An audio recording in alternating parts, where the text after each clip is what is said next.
Visitando o meu sertão, que tanta grandeza encerra, trouxe um punhado de terra com a maior precisão. Fiz isso na intenção, como fez Pedro II, de quando eu deixasse o mundo, levava no meu caixão. Chegando ao rio, pensei, guardá-lo só pra mim. E num saquinho de brinha essa relíquia encerrei, com carinho, com cuidado, numa ripa do telhado, o saquinho pendurei. Uma doença apanhei, e vendo bem próximo à morte, lembrando das terras do norte, do saquinho retirei. Ah, seu compadre, mas que cruel desilusão! As traças sem coração meteram os dentes num saco, fizeram um grande buraco e a terra caiu no chão. É a poesia do grande poeta Zé da Luz. Está começando o nosso programa Impressão Cultural aqui na TV Pernambuco. E hoje um tema super importante, um tema que dá o que falar, importante inclusive para o Nordeste e para o Brasil e para o mundo, a vaquejada. Hoje o diálogo aqui é sobre o problema da discussão das vaquejadas, a proibição das vaquejadas, as pegas de boi. E para a gente engrandecer esse debate, a gente tem a honra de receber aqui dois grandes mestres, dois grandes amigos e dois grandes estudiosos do assunto. Quero falar aqui com o meu amigo Marco Aurélio Freire, professor Marco Aurélio. Tudo bom, professor? Tudo bom, é um prazer estar aqui com vocês, com o Gilmar, fazendo esse debate. É muito interessante, principalmente porque é parte da nossa cultura, né, e principalmente parte do nosso futuro, né, como vamos fazer a vaquejada e o que vai ser dela. E o meu outro convidado daqui é o advogado, conselheiro da OAB, Gilmar Pimenta, um cara altamente influenciado, um cara altamente importante para essa discussão, por isso que a gente escolheu a dedo esses dois companheiros. Gilmar, obrigado por ter vindo aqui no nosso programa, Gilmar. Obrigado, é um prazer novamente a gente estar aqui com você, com o Marco, debatendo esse tema que é fundamental para a nossa região, a gente entender o que é a vaquejada e como ela vai se processar daqui para frente. Gilmar, é importante para os nossos telespectadores a gente entender o seguinte, esse processo, agora recentemente foi 6-5 lá no Supremo, né? Como é que fica esse processo que começou lá no Ceará? Você como advogado, quem está em casa, como é que você fala, como é que você pode explicar para as pessoas através do direito? Bem, essa questão no Supremo foi para efetivamente tratar sobre uma lei cearense que buscava regulamentar a vaquejada no Estado. A gente ainda não tem a decisão do STF publicada, então a gente não sabe como é que ela vai ser modulada, se ela vai ficar só no Ceará, se ela vai pegar todos os eventos que envolvem a vaquejada. Mas aquela decisão ali, ela tem um componente importantíssimo com relação à vaquejada esporte. Eu gosto de a gente separar esporte, a cultura e a tradição da vaquejada. Eu vejo a vaquejada com essas vertentes, o uso da palavra, né? Você vê ela tanto quanto o esporte, para quem assim entende, ela como movimento cultural, e ela a tradição, que é a do nosso vaqueiro.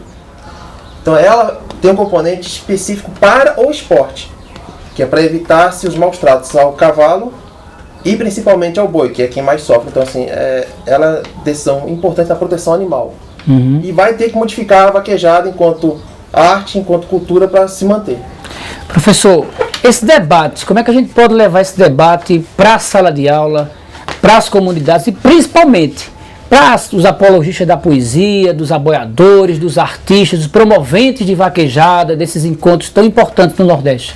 Olha, irmão, a questão é como o doutor Gilmar colocou, a questão mais importante nesse debate da vaquejada é a percepção de que a vaquejada, enquanto cultura, enquanto tradição nordestina, ela precisa ser reconsiderada, recuperada inclusive, para que nossas famílias, as pessoas que moram no Nordeste, as que vêm visitar o Nordeste, consigam perceber como isso está irradiado na vida cotidiana da gente. Então tem que ir para a escola, mas tem que ser só não vivida na escola não. No próprio evento cultural vaquejada, a vaquejada moderna, nesse evento também está se perdendo um pouco desse aspecto cultural, né? Não é só a queda do boi lá e, né, depois um show de forró, não obstante ser... Às vezes sertanejo, né? Às vezes sertanejo, às vezes não tem nem o forró. Então é preciso que se resgate um pouco todos esses processos, porque no final das contas a tradição da vaquejada remonta a séculos. Remonta à nossa própria colonização, a chegada do homem do homem branco aqui com a miscigenação e necessariamente a entrada para o interior. Vaquejada é coisa do interior, e o interior como tal precisa se recuperar um pouco dessa identidade. É possível trabalhar por esse vertente, e é possível também ressignificar a própria vaquejada moderna, a vaquejada comercial, né? Porque aí você vai ter dois ganhos, né? A recuperação da tradição e a organização do esporte para que não haja maus tratos. É super importante esse debate, né? Porque tem muitos promoventes. Eu estava dando uma lida nesse tema tão importante, são 4.000 vaquejadas no Brasil. Aí você imagina, né, o volume de recursos, há tantas e tantas coisas, as tradições, né, principalmente aqui no Nordeste. Mas, Gilmar, nessa parte do direito, muitas vezes as pessoas talvez não entendam como a gente pode levar esse debate, como eu perguntei ao professor Marco Aurélio, até para a área do direito mesmo, mas para as escolas, porque eu tenho amigos meus que os pais são vaqueiros, que os pais são, né, trabalham também com arte, e aí ficam dizendo, será que papai agora não vai ter mais o direito de correr? E como é que a gente leva esse debate? Isso é uma preocupação que o STF, a princípio, parece não ter tido. Pelo que a gente lê, do que já foi divulgado, parece que eles não se preocuparam com o aspecto econômico da sua decisão. E a conversa a gente tem que ter exatamente no sentido de mostrar que a vaquejada, enquanto movimento cultural, ela não morreu, ela não está proibida. Inclusive, nós tivemos uma lei que saiu após a decisão, dizendo que ela era patrimônio cultural e material, ainda precisa de Temer sancionar tudo, mas eu acredito que ela vai ser sancionada nesse viés. Mas essa questão da corrida da vaquejada, realmente ela vai ter que ser modificada. Porque o direito hoje, ele não admite mais o sacrifício ou a utilização do animal em sacrifício para fins de diversão do homem. Então o debate tem que ser nesse sentido de mostrar que há alternativas viáveis para que o vaqueiro, o corredor, o desportista, pratique seu esporte sem o sofrimento animal. A gente tem várias provas da cultura campesina brasileira que tem esse viés, como a prova de campo, a paleteada. Temos uma coisa que acontecia com os vaqueiros tradicionais, que era a apartação, é uma prova que pode ser incorporada como esporte da vaquejada moderna. É isso aí. Professor Marcos, a importância desse debate é super importante. Por isso que o nosso programa, se preocupado com esse movimento, a gente observa as dificuldades até para as pessoas entenderem. Mas o que me preocupa bastante, Marco, é o seguinte: as grandes vaquejadas antigamente, a gente tinha, né, os nossos aboiadores, os nossos poetas, que cantavam as pegas de gado, as pegas de boi, e hoje inverteu o papel. Hoje as grandes vaquejadas se transformaram em grandes movimentos e as atrações principais não são mais os nossos artistas populares. É os sertanejos da vida, e aí isso vai girando num processo muito difícil de entender. O que fazer, Marco? Olha, primeiro que do ponto de vista econômico, né, a gente tem um movimento importante. A vaquejada movimenta mais de 700 milhões de reais por ano no Brasil, as vaquejadas. Né? Mas aí é que está a própria mercantilização do processo da vaquejada gerou a entrada de grandes promotores, mas dificultou um pouco determinadas ações que eram tradicionais e que foram ficando relegadas ao tempo com a alegação de que a audiência não seria baixa, de que as pessoas não comprariam aquela cultura. Então você começou a ter um movimento muito específico na hora de fazer a vaquejada e vai afastando um pouco essas tradições culturais, que o sujeito ia para a vaquejada passar o dia todo. Tinha a área esportiva, mas tinha uma área cultural muito viva. E o show no final do dia era um show de um forró específico que está tendo seu acaso nesse momento, está caindo. Né? Então, nesse sentido, é possível agora aproveitar esse movimento, que gerou um certo pânico, inclusive, entre promotores, pessoas que às vezes não ficaram com dificuldade de ler o que o STF fez, até porque realmente ainda não está muito claro, mas aproveitar para fazer uma ressignificação da vaquejada. Tanto no sentido da vaquejada cultura, como da vaquejada como identidade. Porque você pensou no aboiador, mas nós pensamos também no vaqueiro, né? No sujeito que tem uma tradição cultural, que faz essas outras provas de campo que o Dr. Gilmar coloca, e que vive um pouco essa cultura, essa vivência, e que tem pouco espaço para demonstrar sua tradição. Então a gente precisa ampliar isso, claro que para levar para a escola, mas também levar para o próprio movimento cultural, movimento econômico da vaquejada, né? Trazer isso e não deixar a vaquejada como uma prova de elite dentro do Nordeste. Isso é super importante para esse debate fantástico aqui. A gente vai para o nosso primeiro bloco comercial, não sai daí não, daqui a pouco tem muito mais e tem muitas novidades, novo programa, tudo novo para você.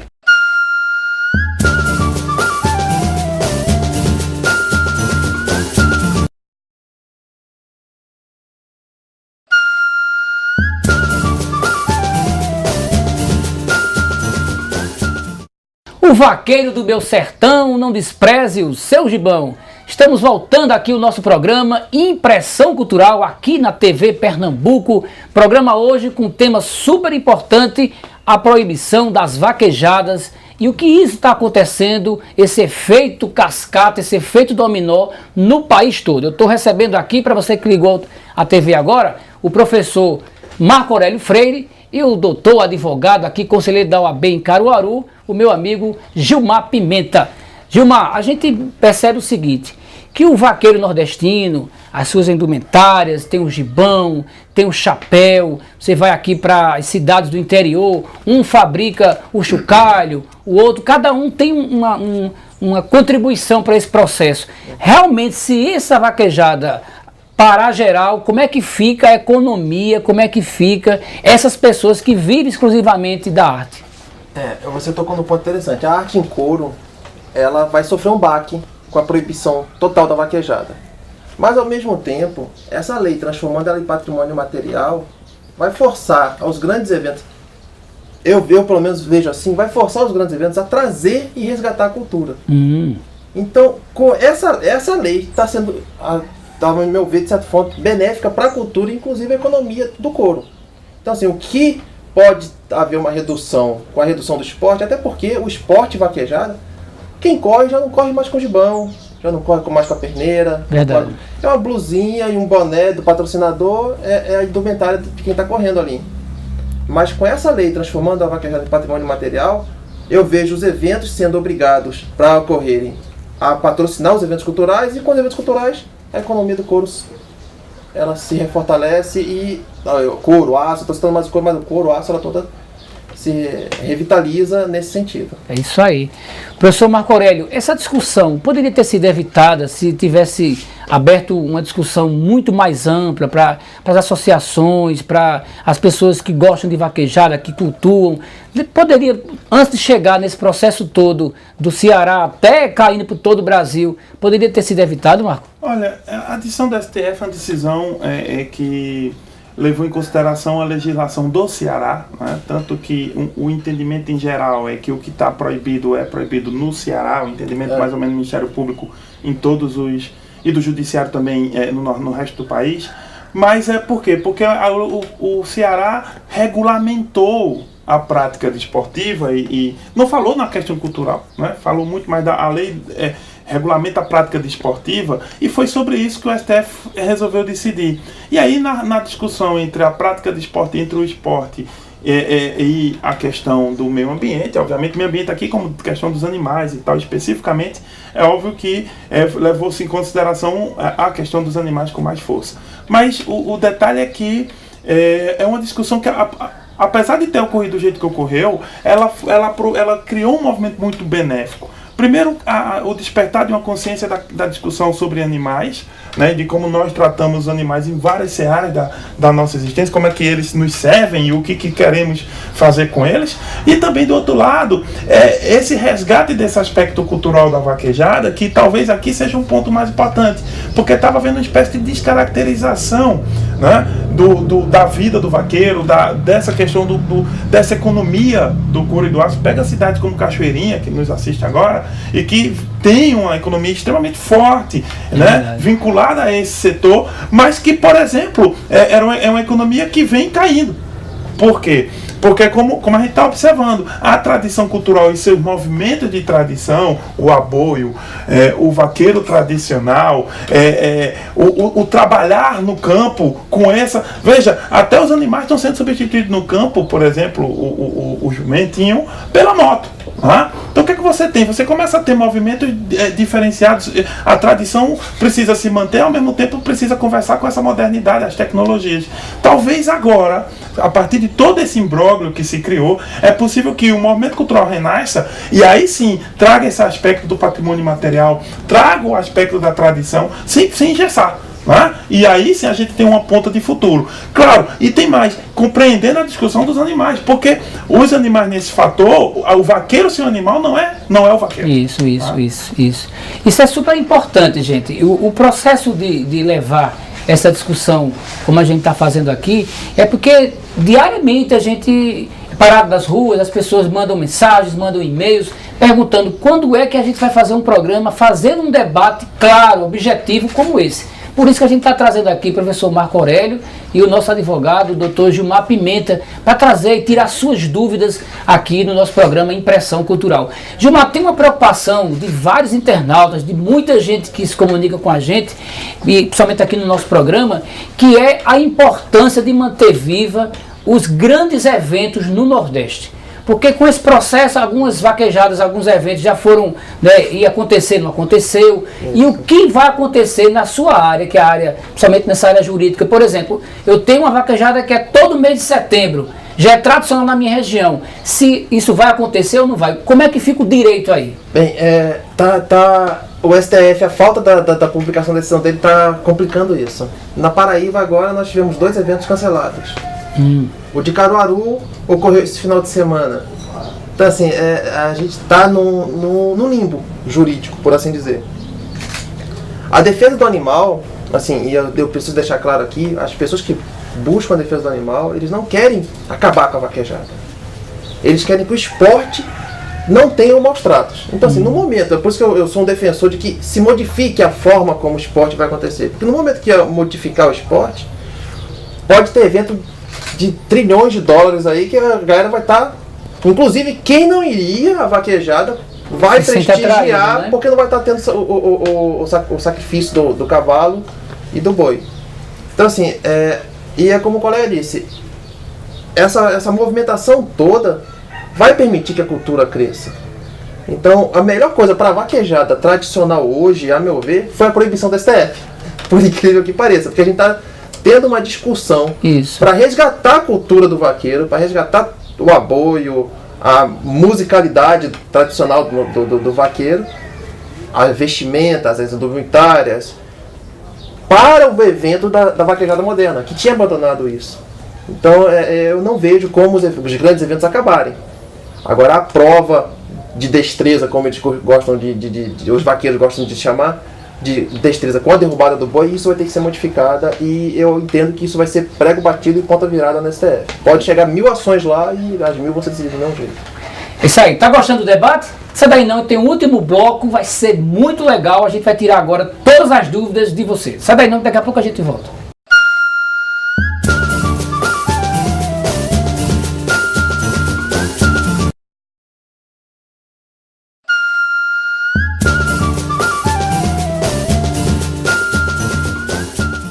Voltamos com o nosso programa Impressão Cultural aqui na TV Pernambuco. Quero agradecer a audiência de vocês aí de Petrolina, do Grande Recife, aonde o sinal da TV Pernambuco está chegando, ó.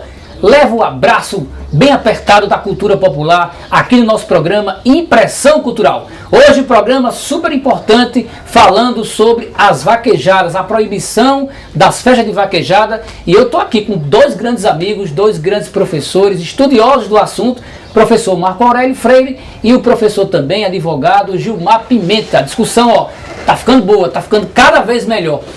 Marco Aurélio, a gente já pincelou tanta coisa da vaquejada, tanta coisa importante. A gente tem em Serrita a Missa do Vaqueiro.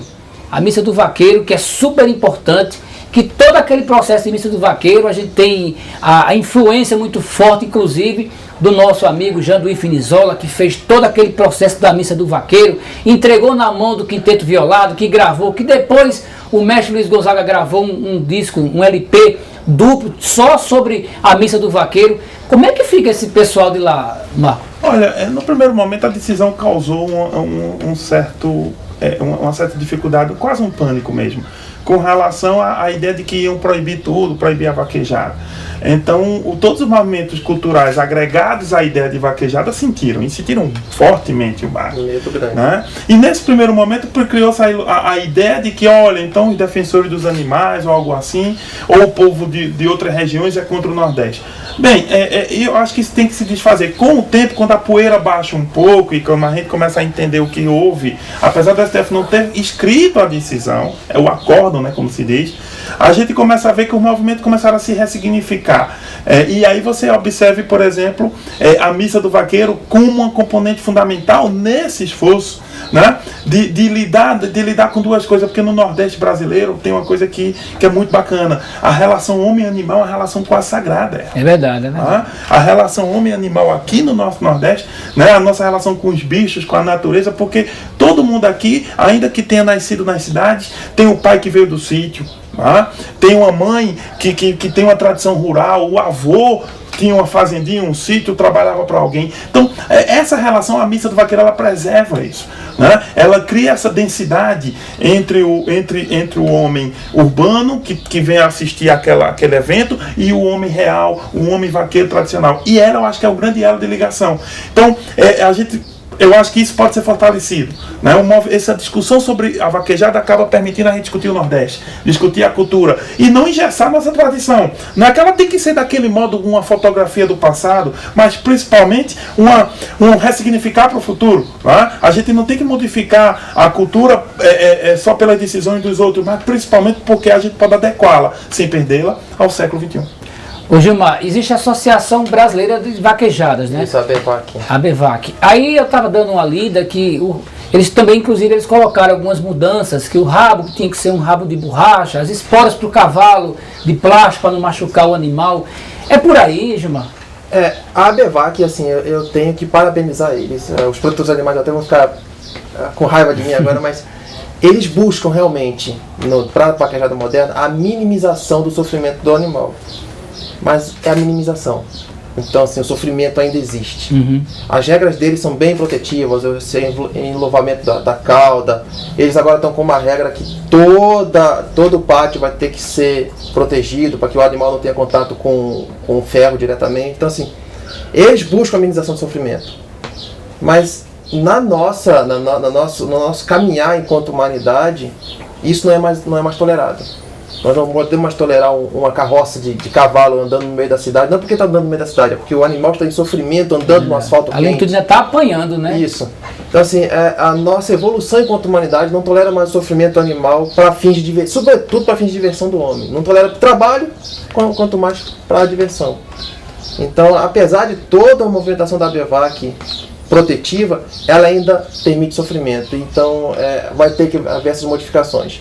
Tanto que o próprio Conselho Federal de Medicina Veterinária se manifestou contra a vaquejada. Então, assim, quando se sopesa sofrimento animal e satisfação do homem, cultura do homem, que eu tenho que destacar o esporte da cultura. Então, quando se sopesa isso, o sofrimento animal ele tende a se sobrepor e ser extirpado. Isso aí.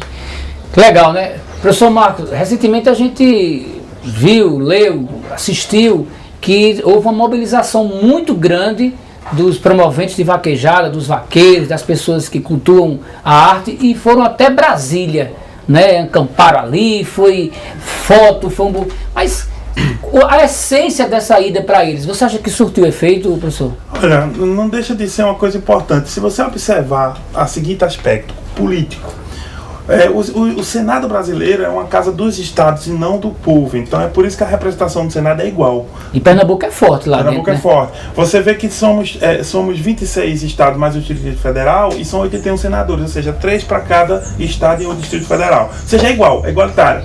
Com isso, a representação nordestina é muito forte. Ela é um terço do Senado, porque são 9 estados versus 3. De 81 dá 27, dá né? 27. Então, se o Nordeste se junta numa causa, e isso nunca ocorreu na história política brasileira, Nunca. Quando o Nordeste se juntasse numa causa, qualquer que seja ela, ele consegue aprovar ou não aprovar alguma coisa. A influência é grande. A influência é forte. Então, Foi por aí que os promoventes de vaquejada perceberam essa lógica e foram até Brasília, fizeram as manifestações nos estados, mas também na capital federal. E com isso, conseguiram já a inclusão, que não estava no texto original, a inclusão do nome vaquejada nessa legislação do patrimônio material, para você ver como as coisas ocorrem no cenário brasileiro. Né? Não estava. Tem que ter a pressão popular. Tem que ter uma certa pressão. Então, isso foi incluído politicamente, justamente por causa da pressão. Mas é óbvio que isso não resolve a questão. Ajuda em alguns aspectos, mas não resolve. Inclusive, a proposta de emenda constitucional ser declarada inconstitucional pelo STF. É possível. Então a discussão é muito ampla, viu? Gilmar, você estava falando aqui para mim que a lei de patrimônio vivo, a gente tem inclusive a lei de patrimônio vivo do Estado, que contempla inclusive aboiadores, viu gente, aqui no Estado. Mas aí o Senado, né, deu título aí, né, aprovado aí, falta nacional o presidente, né, a vaquejada como um patrimônio. E aí você também falando do pessoal do Rio de Janeiro que foi contra, né? Isso, Gilmar? a OAB do Rio de Janeiro ela se manifestou contra... Isso é conservadorismo ou não, Gilmar, no seu ponto de vista? Eu entendo, assim, não querendo criticar os colegas do Rio de Janeiro, eu entendo que eles não se detiveram sobre a questão, o que é vaquejada cultura e o que é vaquejada esporte. Então, assim, eles lá eles deram essa declaração dizendo que a lei padecia de inconstitucionalidade por causa disso. Porque eles se detiveram em relação ao esporte. Como que se pode declarar um esporte patrimônio imaterial? Então, assim, eu acho que foi desconhecimento mesmo de que existe, para o termo vaquejada, várias vertentes. Então, assim, e na lei, eles buscam transformar em patrimônio material a vaquejada enquanto cultura para tentar arrastar o esporte. Entendi. Então, a intenção é essa. Tanto que tem um artigo específico que eles citam várias modalidades esportivas, mas não colocam a vaquejada. Eles não colocam a vaquejada, mas colocam outras provas que só causam o mesmo tipo de sofrimento animal que a derrubada do boi provoca, que é a prova do laço, por exemplo. Então, assim, esses dispositivos específicos da lei padecem do mesmo vício que a vaquejada enquanto esporte. Mas o pessoal do Rio, acho que ele se equivocou nesse momento, em tentar distinguir o que é vaquejada cultura e o que é vaquejada esporte. Doutor Gilmar, obrigado por ter vindo ao nosso programa, muito esclarecedor, e a gente espera que esse embrolho aí possa ser resolvido, viu, professor? Eu agradeço muito a oportunidade de conversar sobre o tema. Eu não sou nordestino de nascimento, mas... Parabéns pelo seu texto no jornal, viu? Muito bem escrito sobre a vaquejada, viu? Obrigado. Como eu estava dizendo, não sou nordestino de nascimento, sou por opção. Eu vim morar no Rio Grande do Norte aos 7 anos de idade e é aqui que eu me identifico enquanto pessoa, enquanto ser humano. E eu espero que a vaquejada enquanto cultura, essa cresça, os aboiadores voltem, o homem de gibão e peneira, a gente possa ver ele se apresentando em eventos culturais na nossa Caruaru, que eu sinto um pouco de falta de cultura aqui na nossa cidade. E vamos para frente. E quando precisar de debater sobre o tema, estamos aqui. É isso aí. Professor Marco, obrigado por ter vindo. Parabéns. Eu sei que você está sendo muito solicitado, porque também é um tema importante, já que você também é professor da área de Direito, né? É verdade. Mas eu acho muito bacana poder vir aqui conversar com o teu público, muito espalhado pelo Pernambuco inteiro, mas também para além de Pernambuco, né? E aí, importante, como o doutor Gilmar diz, acho que chegou a hora da gente ressignificar a nossa identidade, né? Chegou a hora de nós, nordestinos, pernambucano, o homem do campo, se perceber, se ver, e se ver na tela da televisão, uma das primeiras questões, se ver discutido, né? É muito importante porque todos nós, de alguma maneira, viemos dessa mesma tradição, né? No Brasil inteiro. Observe o Rio Grande do Sul. Eles têm muito a ensinar a gente em um aspecto, os centros de tradições gaúchas, culturais. A gente precisa começar a criar o centro de tradições nordestinas como um todo, mas não é só criar por ato governamental, mas é principalmente viver. Né? E talvez eu creio que esse programa, tua abertura para essa temática, já é um sinal desses novos tempos. É isso aí. Bom, quero agradecer a sua audiência e principalmente o pessoal aí que está em casa, que gosta de vaquejada, os nossos amigos aboiadores, nossos apologistas da poesia. A gente cumpriu uma tarefa importante que foi abrir esse diálogo. Espero que você tenha gostado. Nos acompanhe nas redes sociais. Um abraço e até o próximo encontro com o nosso programa Impressão Cultural. Valeu!